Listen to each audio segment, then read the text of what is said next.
Welcome to another video from DIY Daily. I've just put a video together today, just showing you running through, investigating and fixing a Nox sensor fault on this 2020 Mercedes Sprinter. And this one's covered 150,000 miles. The issue with it, we've got the engine warning lights coming on, and it does sometimes have the glow light flashing on it as well. But I'll just run you through the fault codes that we've got. We've got a Nox sensor for it. I'll run you through replacing the sensor and then just doing some checks on the wiring as well. If you haven't already subscribed to the channel, just click on the red subscribe button below to make sure you don't miss out on any future content. But just run you through, we're using the top-down diagnostic machine again, the Phoenix Lite 2.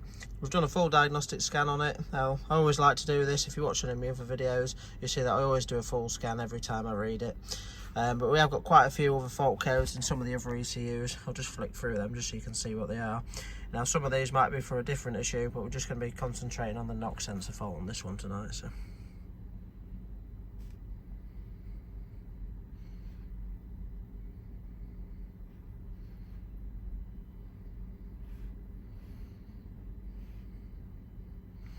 So this is in the engine ECU. The main faults we're looking into, we've got Nox sensor 2, electrical fault there, short circuit to ground, Nox sensor 2, open circuit.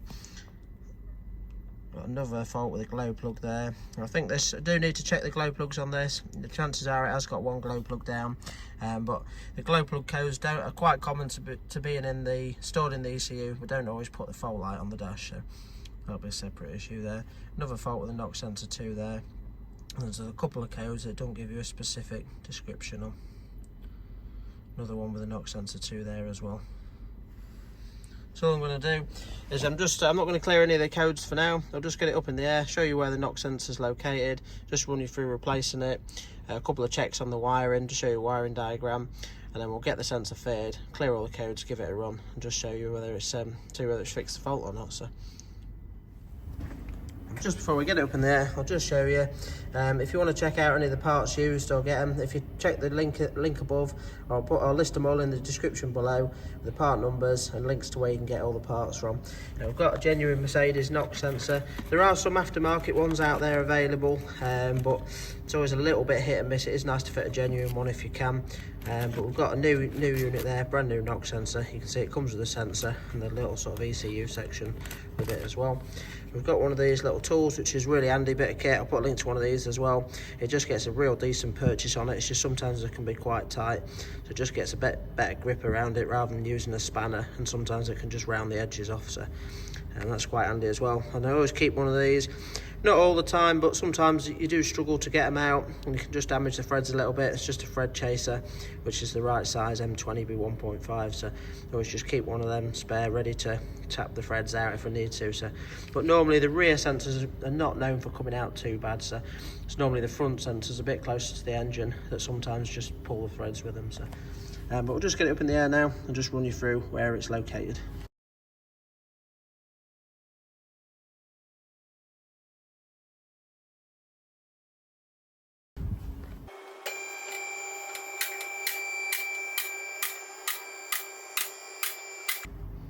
Right, so we've just come underneath from the front. I'll just run you through a few bits on the system. Just up here, we've got the front Nox sensor just located there, number 1 Nox sensor. Now the wiring loom just goes round on the other side of the heat shield, and the ECU section of that's just tucked up round there, just held on by two 10mm nuts. But just coming a bit further back, we've got the AdBlue injector just clamped in at the front there. We've got a temperature sensor there, and then just coming back a bit further, we've got a couple of sensors just next to each other. Now this one's Nox sensor number 2 at the back there, and they do look very similar. There's another sensor here, which is actually the particulate soot content sensor. But the way to tell them apart normally is the Nox sensor's got 22mm sort of nut on it there, whereas the soot content sensor's got a 24mm nut. And just looking at the actual ECU sections from the Nox sensor there has got like the sort of metal casing to it, and the soot content one is like a plastic casing there, so you can just see the number on that one. Just focus it as well. Yeah, I've never replaced one of these soot content ones, but it does look very similar, but it is a different sensor. It's not a Nox sensor.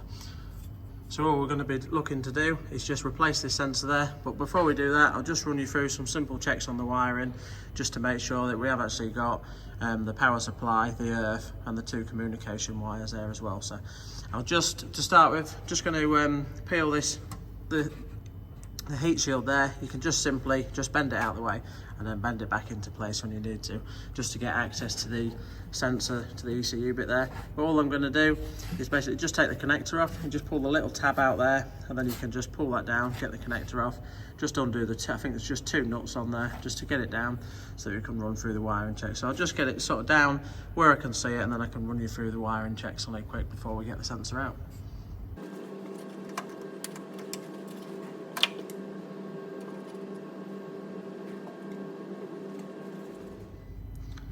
So at the minute, I've just rigged the multimeter up into place, just so I can sort of hang it and show you exactly what I'm doing while I do it. And I haven't took the Nox sensor fully down at the minute. All I've done is just taken the connector off. Now, just so that I can sort of put everything in place while I'm recording it, normally all I'd be doing is just holding the black wire of the multimeter against the exhaust, but I've actually just used a pair of mole clips just to clamp it to the front sensor there, so I can use that as an earth. And I'm just going to use the red wire just to probe the plug there. Now, I'll just run you through a few bits on it. Obviously, while testing it, I've just got the ignition on stage 2 at the minute. I'll just show you the wiring diagram quick, and I will put a wiring diagram up on the display as well afterwards. So if I just run you through the diagram quick. Now, basically on the diagram, we've got Nox sensor 2 here with the 5 plugs on it. You can see that pins 2 and 5 are what goes to the earth. This wire there's the SUT sensor. Pin 1 goes up on there, which is on the same line for the 12-volt feed, and it has got some fuses on the circuit as well. And then pins 3 and 4 are the CAN line wires, which go to the ECU there. So all I'm going to be checking for is some earths on pin 2 and 5, the 12-volt supply on pin 1, and then we should have 2.5, roughly around 2.5 volts each on pins 3 and 4. So, but we'll just get up there and just run you through, just testing it quick now.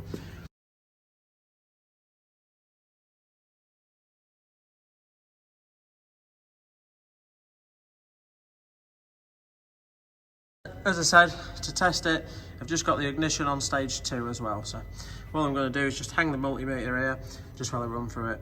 And the multimeter, while we're checking for the voltages, it's just set on the voltage setting there. Obviously I'm going to be using that to check for that. Once I've checked for the voltages and I'm going to check the earths, I'll just put it on to the continuity setting, which will make like a bleeping tone if it's got continuity to earth, and then we'll just watch it and just make sure that it hasn't got a high resistance as well. So we'll just check the voltages to start with.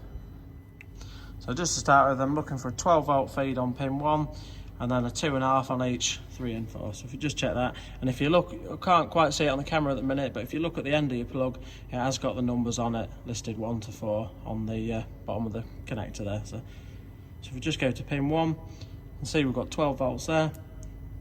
Pin 3, 2.27, and pin 4, 2.7. On the CAN lines, roughly both your 2 voltages should add up to 5 volts, near enough. So the CAN lines are right. We've got the 12-volt feed. Now we're just going to check the earths. So we should have an earth on pin 2. And just see, after I've held it on, the resistance is dropping, so that's spot on. And then on pin 5 as well,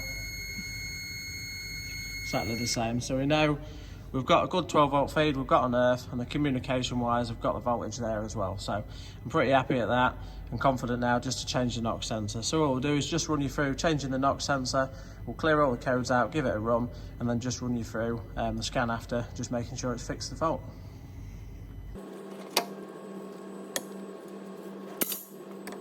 Right, so now that we're ready to fit it, just before removing the sensor there, I'm just going to crack this off.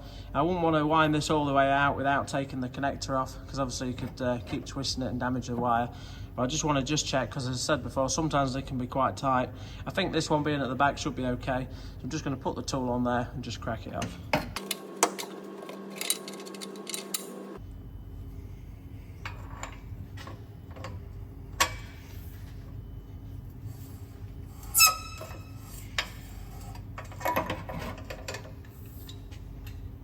So it's cracked off real easy, that, not too tight at all. So all I'm going to do now is just unclip the wiring, just undo the 2 bolts, just hold it on, pull the knock sensor down, just get that out quick, just run you through fitting the new one, then we can get them fault codes cleared out.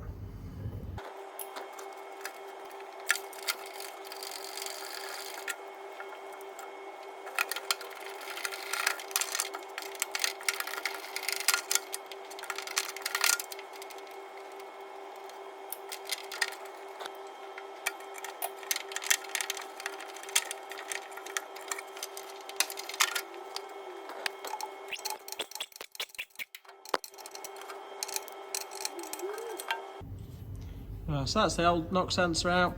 It's quite hard to fault them looking at them. I think the common issue is that they break down internally in the ECU section. But obviously you can inspect it, make sure there's no damage to the wiring or anything like that. But as far as I'm aware, it's normally the ECU section of them that fails. So we'll just get rid of the old one. Now when you got, obviously when you're replacing it, just check your new one against your old one. Just make sure that obviously the connector's the same. Just compare the length of the wiring and the connector's right as well and everything like that. So we're just ready now just to fit the new sensor. The new sensor comes with some sort of like exhaust paste, ceramic paste, whatever they use on there, ready on the new one, so you can just simply fit it straight in. It doesn't need to be mega tight, it just want a reasonable nip, but yeah, so you don't need to go overboard with it. So all I'm going to do now, because the nut spins freely on it, you can route everything, locate it in, and then actually just wind and nip the nut up. So just going to get that all refitted now, and then we'll clear them fault codes out and have a look.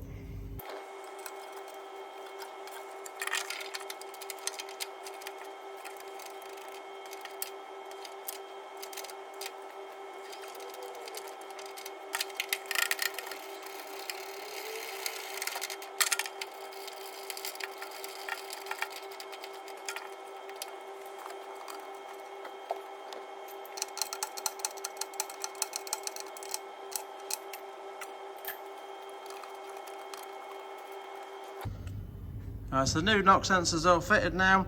Just got the connector back on, just located that little grey securing clip back in. Just put the cables obviously back in the clips there as well, just so they're away from the exhaust.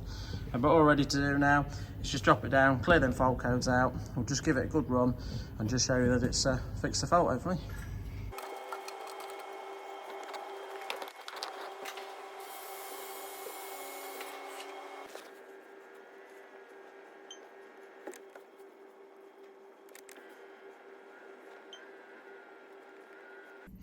Right, so we've cleared all the fault codes. There's a couple of faults in there, but they're just relating to completely different issues to the knock sensor, obviously. So, but these are faults that won't clear out at all now.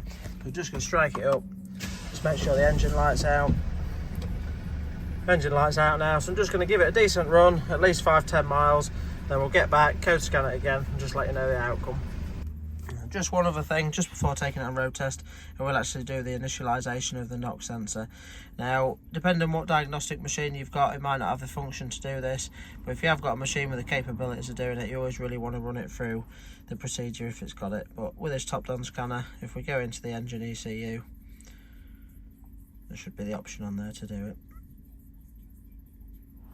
And we're on special functions, initialisation and replacement components.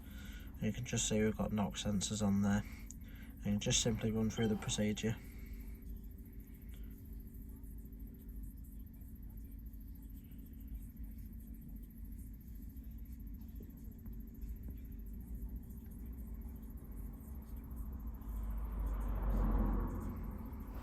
So it's successfully complete. So now that we've done that, we'll just give it a run and let you know the outcome after. Right, so just got back from a decent road test. We've done about 12 miles. I don't know if I said before or not, but the little glow light there was actually coming on as well as the engine light at times. It would come on and it would go off. We've just been for a road test. The engine light stayed off. The glow light has come on for a little bit and then gone off. And now, also, this knock sensor fault, you could clear the codes before, and as soon as you've done about 2 miles, all the fault lights, the engine light come back on, and all the fault codes were logged as well. But if we just strike it up now, just see the engine light's out, but the glow light does actually come on there, and it will stay on for a little while, and then it'll actually go off. But we've done a full code scan. I'll just show you all we've got in it now.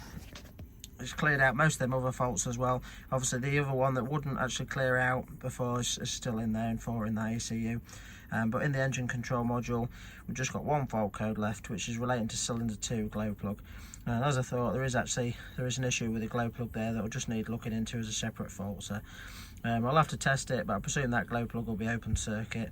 So we might need to, well, we might replace all the glow plugs on it yet. So